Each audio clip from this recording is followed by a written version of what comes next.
Well, welcome everybody. My name is Igor Grossman, as you probably know, and I would like to welcome you to our virtual sort of open house where we would like to provide some additional guidelines about the forecasting tournament that we have going on right now and address any further questions you may have about the initiative.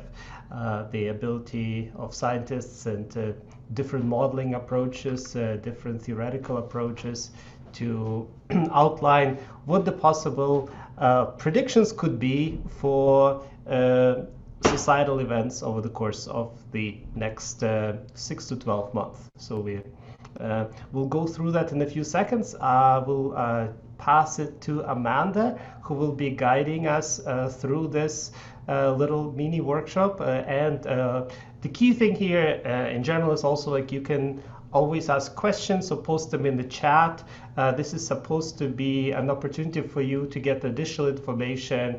Last time when we first organized this in May and in June, quite a few people had some questions, and so we wanted to use this opportunity to really make sure you all know what you need and also address any general meta questions about this initiative and how to make it better.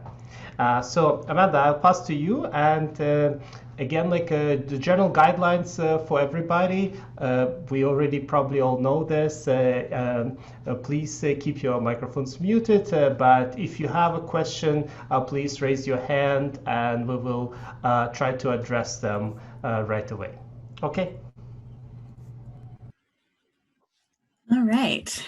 So I'll start off with this brief presentation. Can you guys all see it?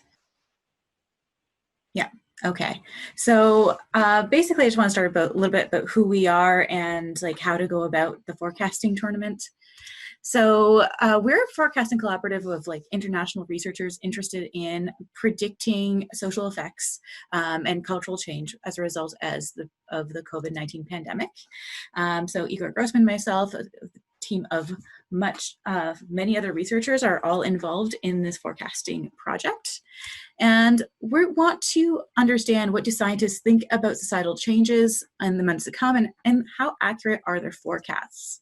Basically, we're trying to provide a litmus test for existing theories and data modeling approaches in the behavioral and social scientists. So as a part of this project, we found data for various different social outcomes, including political ideology, political polarization, life satisfaction, emotions on social media, positive and negative affect, race bias, including implicit and explicit bias for Asian Americans and African Americans, as well as gender career bias. And we're looking for researchers, scientists, experts, forecasters, or anyone really who wishes to participate in our tournament to create forecasts for these variables over the next year. We are for the next 12 months, and we're providing 42 months of past data to be able to make these forecasts. Now, forecasts can be made using a variety of different methods, which include general intuition. So we are looking for numerical forecasts. So we are using past data and to create forecasts, data to create forecasts for in the future, but we do want numerical estimates for these. So although you might be using general intuition, you can use this. Sorry, he's going ahead without me. You can use general intuition to see if it'll go up or down and create numerical predictions. You could also use theory-driven models, so based on any theoretical framework, or data-driven models we use on any kind of statistical modeling. All right, so as I said, we're looking for anyone to participate, but particularly interested in scientists, forecasters. Graduate students are welcome, other experts. And as a product of participating in this tournament, you will gain insights into your forecasting accuracy. So we will provide data about how well your team performed, and you will qualify for authorship on the resulting publication, which we're aiming for a high impact interdisciplinary journal and writing it up in the spring of next year. So this project has undergone many stages. The first stage has already passed. We put out a call for forecasts in the spring, this past spring. is this doing this? All right, in this past spring, and we got teams to generate forecasts over the next year. Now we're in stage 2, where teams who have previously participated get to update 6 months of their estimates, and we're inviting new teams and new individuals to make forecasts for the next year. Stage 3 will happen in, again, the spring of next year, where we will be writing a summary and write-up of the results to submit for publication. So that's where we are now. So the forecasting firm is now open for stage 2, but how to go about this? Well, first of all, our website, predictions.uwaterloo.ca, is where all our information is. It looks like this, and you'll see there's many different tabs. COVID-19 tournament is just about the tournament itself, the general overview, but the tournament instructions page has all the detailed information about how to go about making your forecasts.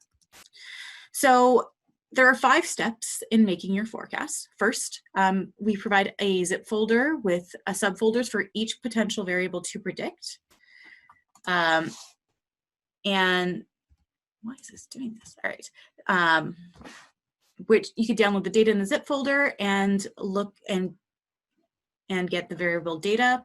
After you have downloaded that, you can make your forecasts. After which we're asking you to prepare questions to answer in our forecasting survey. This is just explaining how you made your forecasts, what theories you use, what other variables you used, etc. And then complete the forecasting survey, as well as a team demographic survey, which is just for each team members to provide consent to participate in the research portion, as well as their demographic information. Okay, so on our instructions page, you'll see this, step 1, download data. Here's an example of our zip folder. So you can see here we have subfolders for each variable that you can predict. And in each subfolder, there are 3 things. One is a PDF that contains information about the variable itself. So where we got the data, what the data means, an Excel sheet where we are asking you to enter your forecasts and save, and a CSV file that contains just the numerical, the past data, the 42 months of past data. So for each Excel sheet, you'll see it has 2 tabs here. So this is the first tab where you can see here we have the graph of the past data. We have a section where you can enter your predictions. And on the second tab, it is just, again, the actual numerical estimates of the past data. So we're asking you, when you download the data and you start making your forecasts, you enter them in your Excel spreadsheet and save it. So like over here, I thought the numbers might start going down, go up in the new year, and go down again. And you can see here that it's graphing my own predictions for me. So yeah, save and upload these Excel sheets. We're not asking you to re-enter the information into our survey, so it's really important to save these surveys to upload. After that, after you downloaded the data, we ask you to make your forecasts and prepare your questions for the survey. These are again in the downloadable folder, where you can see here there's 2 PDFs. One is general information and instructions, and the other one is the forecasting survey questions. And we're going to ask you to prepare those forecasting survey questions for each variable you plan on predicting. You can predict any variable. You can predict one, you can predict all of them. All of them is highly encouraged. And then enter them into the survey. Okay, so when you're preparing your questions, we're asking them to do them in advance. That way it streamlines completing the forecasting survey. We're asking the team leader to enter all the information in the forecasting survey. So when you go on our website, on our instructions page, you can just click on step 4. It'll take you right to our survey, and it'll open this page where you can enter your estimates or enter all the information required. And step 5, again, this is just the demographic survey. So if you're doing forecast alone, there's only you that needs to complete the forecasting survey, or the team demographic survey. If you're doing it as part of the team, make sure each member completes this by the submission date. Again, this is only to provide demographic information and consent to use the forecasts as part of the final research paper. Okay, so stage 2 is now open. Please visit our website and feel free to email us. Actually, we updated this email, which we'll discuss afterwards. But if you have any more questions, we're happy to talk about how to participate in the tournament, any questions you may have about it, etc. And open the floor. If you have any questions, feel free to either enter them into the chat and or raise your hand or unmute yourself and feel free to ask your question.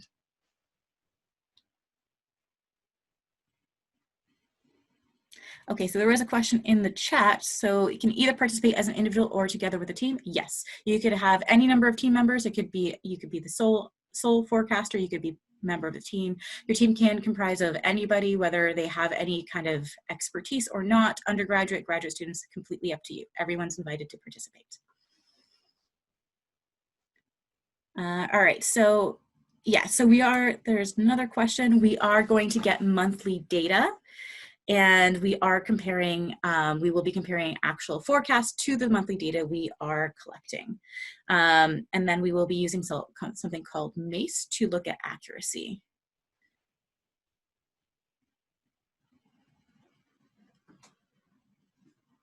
All right.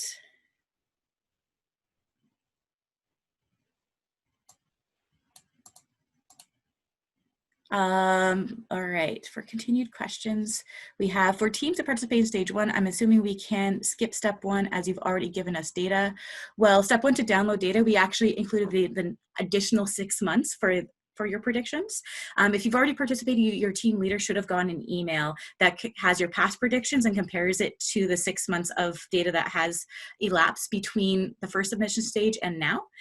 So we highly recommend to look at the 6 months of new data to update your forecast for the next 6 months and make an additional prediction for an additional 6 months after that.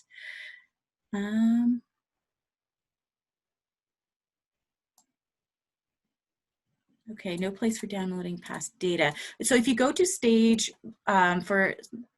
so on our website, if you go to the instructions page, there should be step 1 where you can, that's where you just click on the folder and it will download automatically to your computer. Okay, so the specific requirements for authorship here, basically anyone who is part of a team qualifies for authorship. The additional steps that are required is that we need you to complete, every member to complete the team demographic survey. That way you have your consent to use the forecasts as well as your demographic information. And once we write up the manuscript, we're going to ask you to look over it and sign off on it before we submit. And that's what is required for authorship.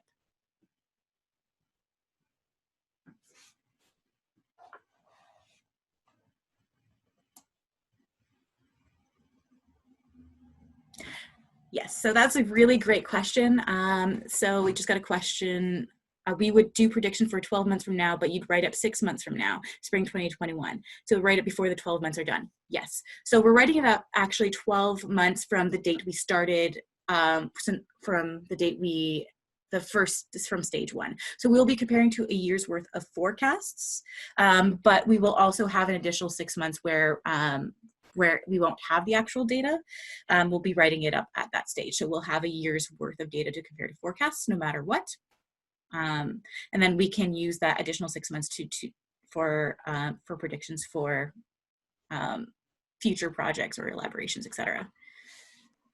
Just to clarify that question very quickly, the idea is that we will also continue this on a rolling basis. So right now we are doing the first year of this initiative that we started in June of this year.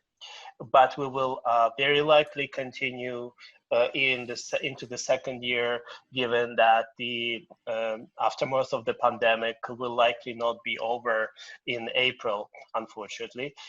So what that means is that if you make predictions for 12 months, of course, we will be then integrating those insights for the next round of our tournament.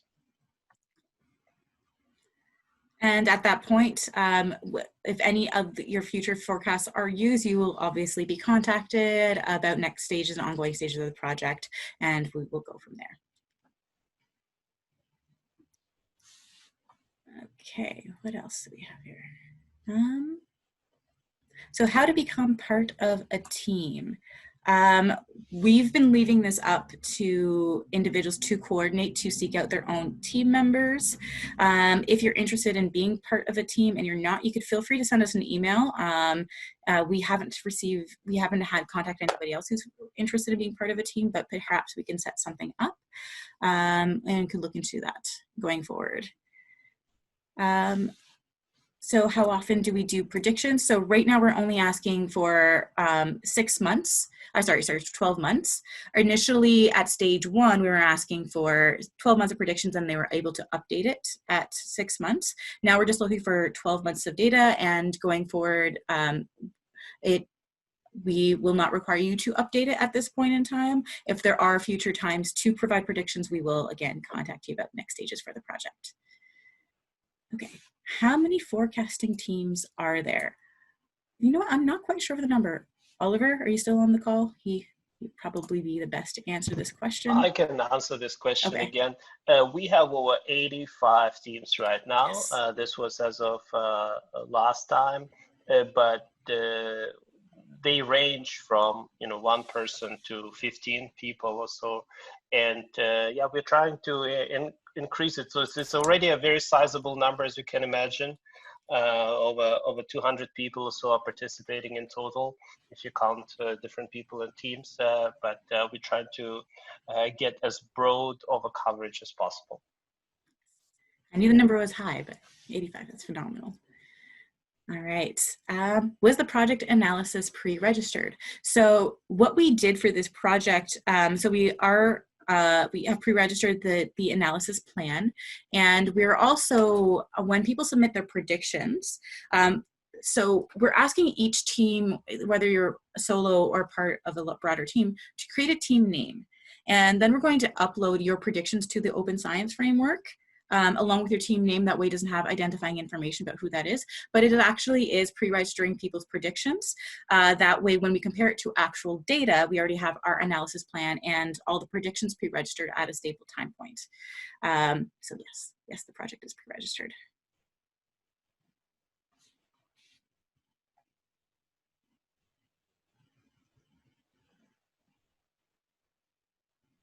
All right, I think there's a hand up. Felix, no? If you have any questions, feel free just to ask. Hi, it's Mandeep. I've just unmuted myself. Sorry, I'm not. Oh, that's great. I just I was wondering why you want us to do these forecasts. I still haven't figured out what the point is, because if you're interested in testing alternative approaches, then some of them are, or many of them are already available in the literature, and you could have just picked, statistical models that have been mentioned in the literature, or theoretical models that have been mentioned in the literature, and perhaps even some intuitive ones. So so what is it new that you expect to glean from this? Well, we are investigating multiple questions, so we are looking at accuracy and different methods, but we're also interested in how scientists in different fields of expertise approach forecasting. We know very little about how scientists make forecasts, particularly when it is highly relevant in the COVID-19 pandemic, where people are turning to experts for their expert opinion. So we're looking to see how accurate and how do people actually generate their forecasts. Igor, did you have anything else to add to that? Right. There are multiple reasons and multiple ways how this is different from previous initiatives. Number one is the previous initiatives, most of them relied on sort of probabilistic forecast of an event happening or not happening. This is how normally forecasting tournaments function, at least in geopolitical domains, where they have been quite common in the past. We don't do that. We actually do data points forecast. So this is a specific time points forecast, which allows us to use more sophisticated accuracy algorithms that are known in the forecasting community, of course. The second thing is the domains that we are focusing in, the societal shifts, is something really new.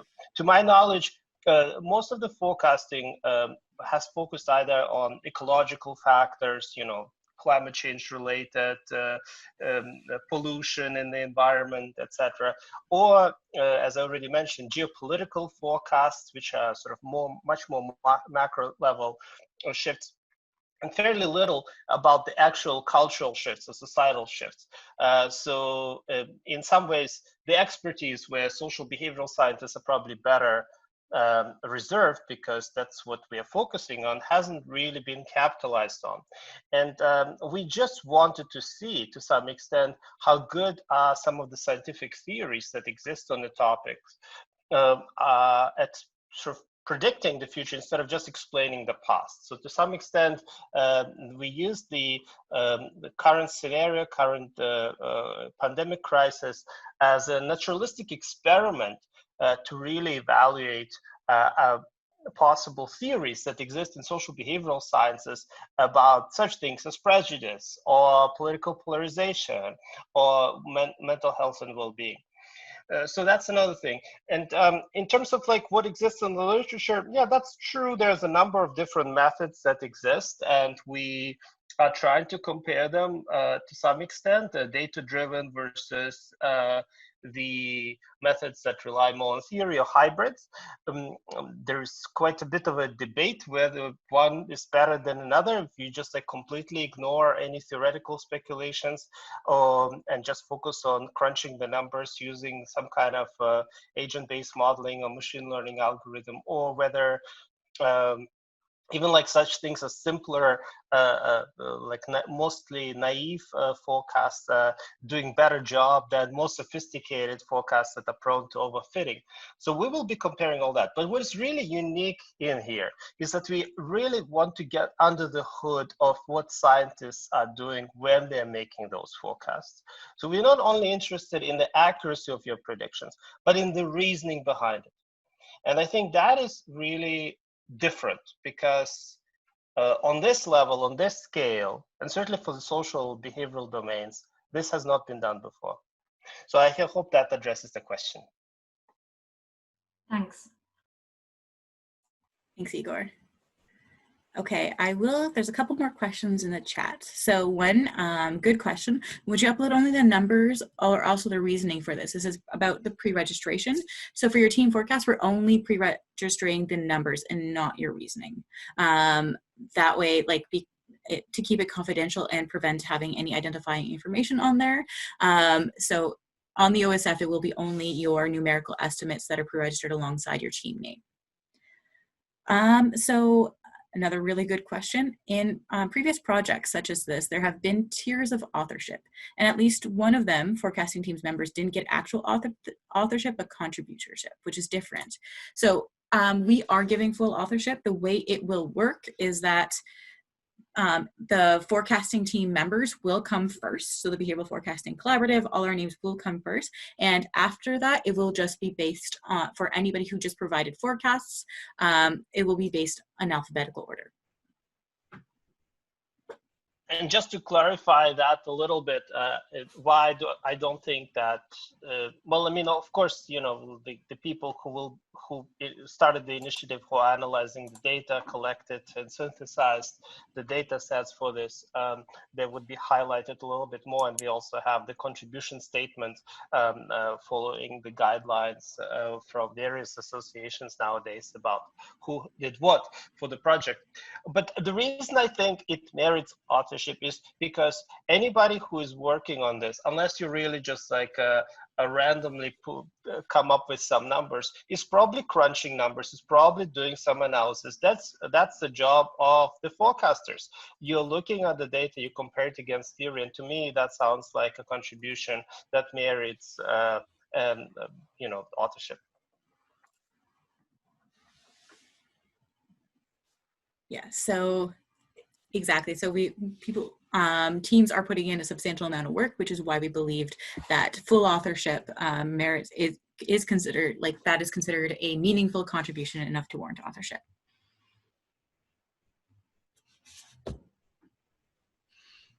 I have Anything else?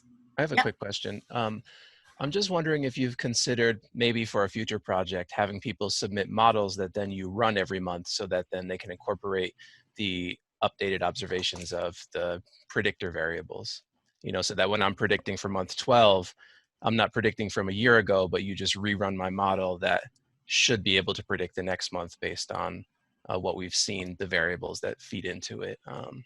what's happened with them up until that point. We Seems like a have- more feasible way to predict month 12. Yeah, we have not considered that. We are asking teams that are providing models to upload their data, but we haven't considered running them on the month-to-month basis. That's something to think about, and a really good point. We'll definitely consider that.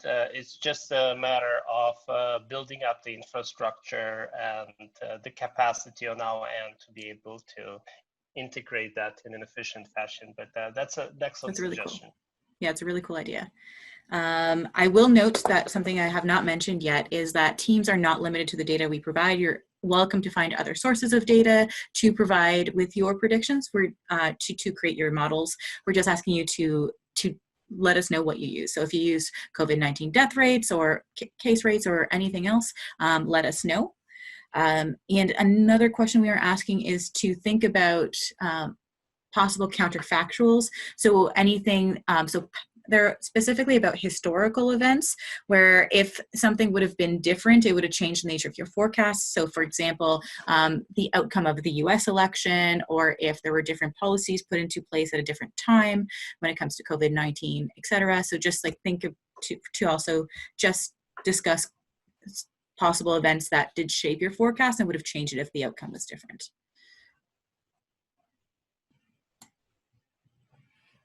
All right, so we have another question. I think Igor might want to jump in on this one as well. Would it be correct to think that differences in accuracy between academics and scholars versus non-academics is of interest? Meaning, should scientists be less accurate than non-scientists, and would that be of interest? So that is an interesting question, and we are, depending on the kind of data that we are receiving, we will compare it in this project. We also have another project where we are comparing lay intuitions for predictions for scientists and lay individuals. So that is a very interesting question, and based on the ability to make these comparisons, because this project is data-driven, it requires making numerical forecasts, it's harder to get lay audiences to participate in a project such as this, but as best of our ability, we will be looking at that comparison as long as we have the ability, the number of teams to be able to do so. Yeah, I mean, just to quickly jump in, we have a number of different approaches here. One of them that is not part of this tournament, but where we address that question is where we compared about 300 to 400 academics from social behavioral sciences to another 300, 400 academics from social behavioral sciences to lay people in April and March, and also did recently, as some of you may have seen my post about retrospective assessments. We will not be sharing those results just yet, as not to bias you guys, but the results are quite fascinating, I can promise you that, and maybe a little bit shocking. We will release them towards the second part of December, and anybody can peruse them.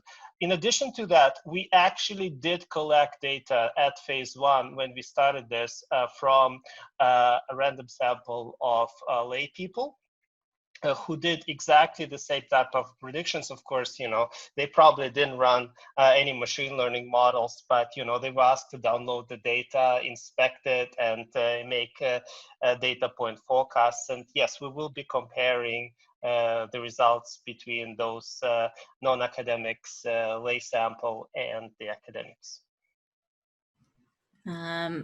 Okay, so for the next question, at the end of the competition, is there any plan to combine models from different teams to increase the overall accuracy? So not at this time. We were just more interested in actually comparing the forecasts and how they were made and the reasoning behind them. But yeah, that's something we can consider and think about going forward and bring it up. Actually, to the team. We had a few people who suggested that at the beginning. I think Amanda, I remember that. I believe your prior supervisor for your grad study suggested. Yeah, he did.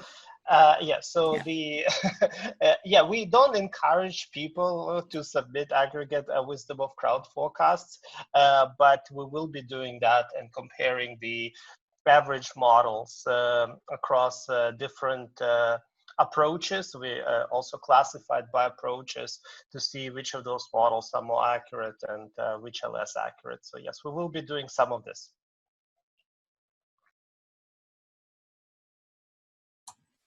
All right, so there's another question about if you've already made forecasts but didn't have the data available, can you make new forecasts? Yep, I would just say download the data, create your forecasts, and then re-upload it. Just put like in your team name or just put your previous team name and say, please use this version. That way we'll know to disregard the prior entry. So yeah. Feel free to update your forecast if you feel that you've made an error or that you want to use the data. Yeah, so the forecasted outcome for life satisfaction is for the United States. I believe it is Twitter data. Is Igor or Konstantin? Do you have any more information on the specifics of the life satisfaction variable? Yeah, life satisfaction is based on the Twitter sentiment. The machine learning models that very closely follow the Gallup surveys. Initially, we wanted to use the Gallup polls. Unfortunately, Gallup discontinued collection of monthly polls at some point last year. They restarted them, of course, because of the pandemic, but we had quite a substantial gap in the middle, and consequently we had to rely on estimates from the language on Twitter, but it very closely follows the results of the usual national level life satisfaction sentiment, at least in the past. Just keep that in mind. So yes, so this is life satisfaction on social media.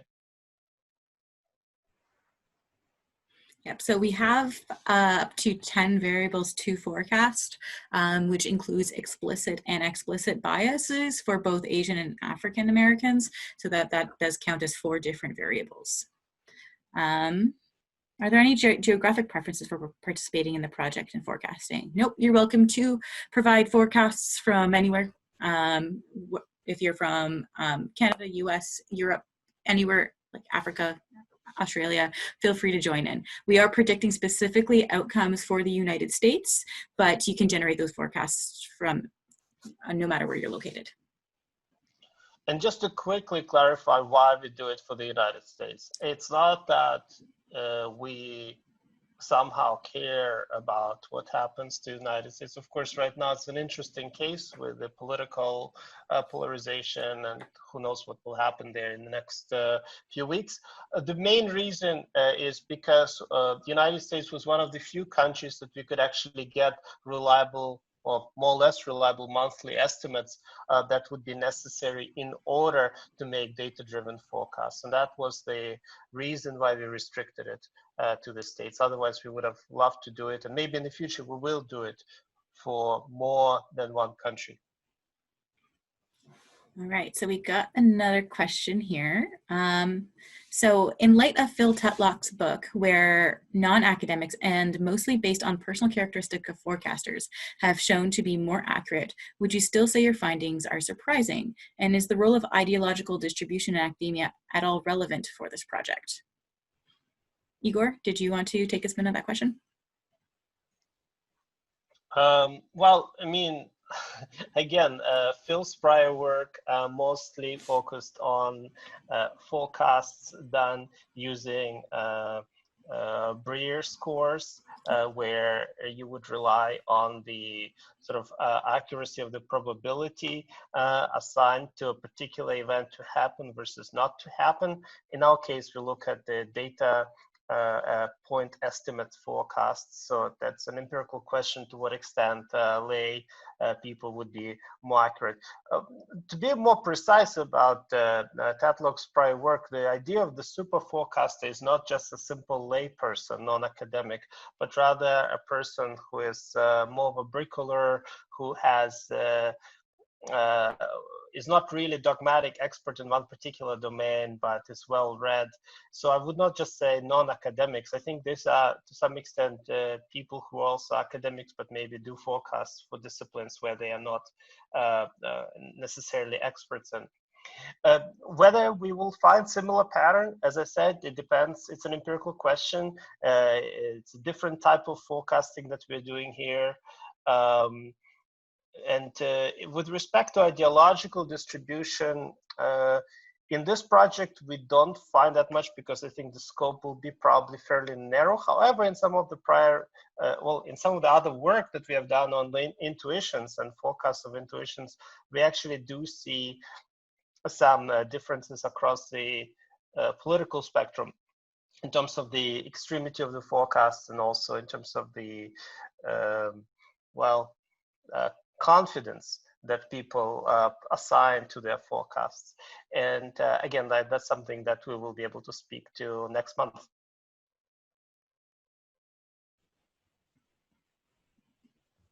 Hi, sorry, it's me again. Just one quick one. When we originally signed up to this, we talked about sort of stage 1 and stage 2, and now you're saying that there will be another year. So does that mean that you have to participate in the next time round? And if you don't, you won't be an author on the paper? What does it mean? Oh, so to clarify, so anybody who already submitted to the predictions are qualified to be an author as long as we have their demographic information and they do sign off on the final manuscript. So for teams who have already participated, you initially forecasted for 12 months. And for stage 2, we're asking you to update your predictions for the next 6 months. And it's optional, but we would, if you can, it'd be really nice to predict an additional 6 months. But you are not required to qualify for authorship. Now, we're not planning at this time to have to update your predictions again, not for this particular project, which we'll be writing in the spring, May 2021. Does that address your question? Yeah, and I have another quick one. Oh, please. I think you asked some demographic questions that are for individual team members, perhaps asking about their age and their profession and so forth. Yeah. I can't remember if you have any around people. I think you might ask about gender as well, but I don't know if you asked about race or ethnicity, which might be relevant given some of the domains that you're looking into, and also given what we know about how poorly race and ethnicity is understood in the decision and the cognitive sciences.